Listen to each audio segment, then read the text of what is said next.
نحمدہ و نصلی علی رسولہ الکریم بسم اللہ الرحمن الرحیم۔ صحیح بخاری حدیث نمبر 81۔ میں تم سے ایک ایسی حدیث بیان کرتا ہوں جو میرے بعد تم سے کوئی نہیں بیان کرے گا۔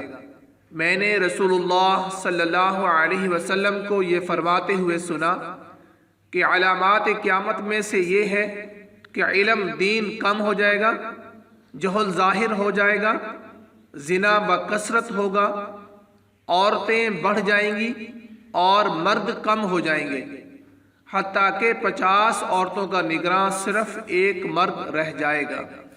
صحیح بخاری حدیث نمبر 82۔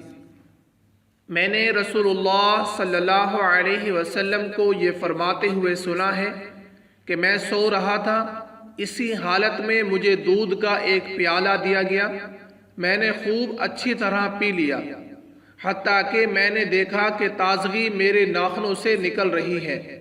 پھر میں نے اپنا بچا ہوا دودھ عمر بن الخطاب کو دے دیا۔ صحابہ کرام رضوان اللہ تعالی علیہم اجمعین نے پوچھا، آپ نے اس کی کیا تعبیر لی؟ آپ صلی اللہ علیہ وسلم نے فرمایا، علم۔ صحیح بخاری حدیث نمبر 83۔ حجۃ الوداع میں رسول اللہ صلی اللہ علیہ وسلم لوگوں کے مسائل دریافت کرنے کی وجہ سے منا میں ٹھہر گئے، تو ایک شخص آیا اور اس نے کہا کہ میں نے بے خبری میں ذبح کرنے سے پہلے سر مڈا لیا۔ آپ صلی اللہ علیہ وسلم نے فرمایا، اب ذبح کر لے اور کچھ حرج نہیں۔ پھر دوسرا آدمی آیا، اس نے کہا کہ میں نے بے خبری میں رمی کرنے سے پہلے قربانی کر لی۔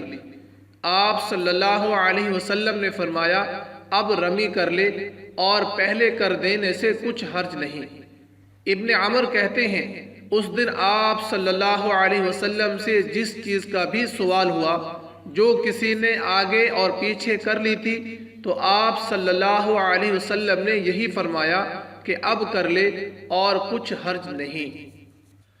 صحیح بخاری حدیث نمبر 84۔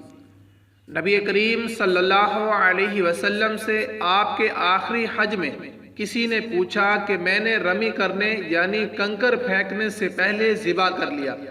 آپ صلی اللہ علیہ وسلم نے ہاتھ سے اشارہ کیا اور فرمایا، کچھ حرج نہیں۔ کسی نے کہا کہ میں نے ذبح کرنے سے پہلے حلق کرا لیا۔ آپ صلی اللہ علیہ وسلم نے سر سے اشارہ فرما دیا کہ کچھ حرج نہیں۔